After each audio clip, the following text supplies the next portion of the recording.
It's no secret that I love black and white film, but what if I only shot black and white film for an entire week? And not just an entire week, but an entire vacation week. Well, that's exactly what I did.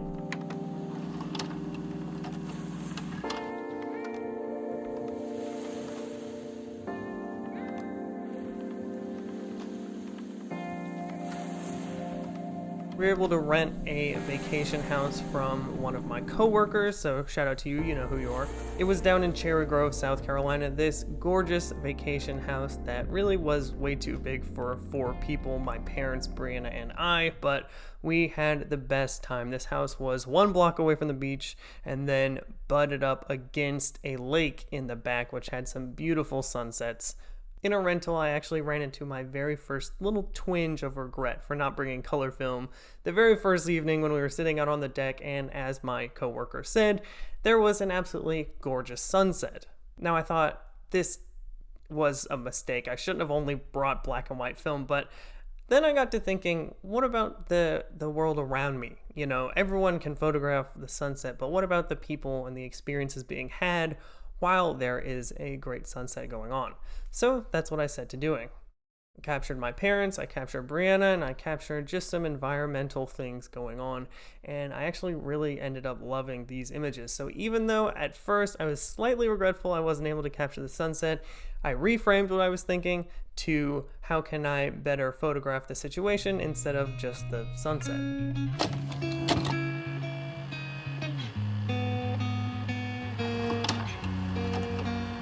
Now, I'm not a huge beach person, and ironically, that is where we vacation every year, is to some beach, but I'm not really a beach person. I don't like the ocean. I don't like that I can't see my feet and what's about to grab onto it or sting me or whatever, so I don't really love the ocean, but I do enjoy just being at the beach. So we were able to take a few walks, get a few pictures, and obviously I'm a street photographer at heart, so I captured the many people in and around their environments and what they were doing.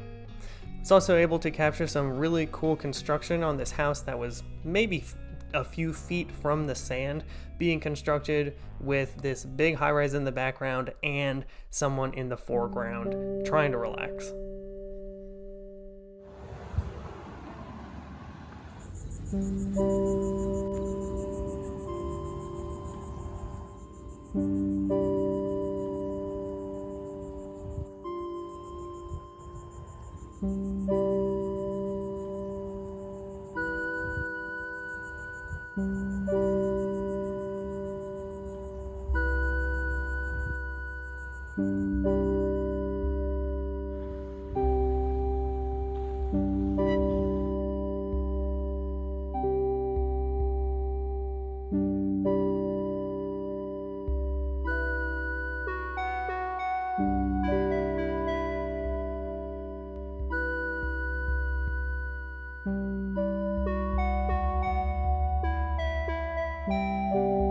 Now, I haven't golfed in around 8 years, but my dad is an avid golfer and I wanted to give it a shot this vacation. So we hit the links and made it all the way through the front 9, but right as we were finishing the 9th hole, the skies opened up and it started pouring. And I don't just mean a little sprinkle here and there, I mean pouring rain. There was feet of water in places. That's how much it was raining.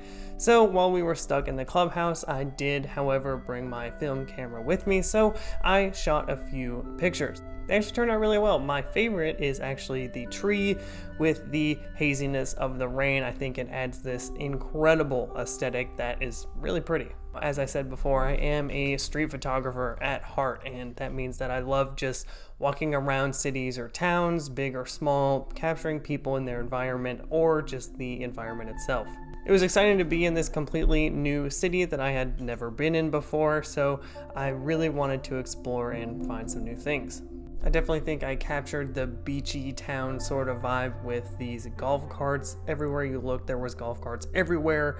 You could not get away from freaking golf carts, and funnily enough, when I took this picture that night, there was a golf cart parade, so they were all decorated, and I think it actually turned out well in black and white. Now, my family does enjoy a bit of outdoor time, so we went to the nearest nature preserve and went for a walk, and I was able to capture some really cool stuff. Unfortunately, I at some point smudged my lens, and then later it became unsmudged, so some photos that I was excited for in the beginning aren't really that usable, but still nice to have either way. As we got farther and farther along the trail, we came upon this little cemetery area with some really cool statues. I thought it would be a good opportunity to test out this 50-1.7 at 1.7 because I don't often shoot it there that much, but it turned out great. All of the pictures that came back from this nature preserve walk were incredible. I really loved them, and I think they turned out well. I should put that on a t-shirt or something. I think that turned out well. Now, final thoughts on shooting only black and white. As I said in the beginning, I love black and white film and probably could shoot it regardless, all the time, every time. I was able to grow as not only a photographer, but in my specific genre of street photography and acting more as a documentarian in my surroundings rather than just like a moment capture or If you want to give this black and white challenge a go, be sure to tag me in any video or post that you end up uploading, and I will check it out. Let me know what you think of my new office that I'm super stoked on, and I will see you in the next one. Take it easy.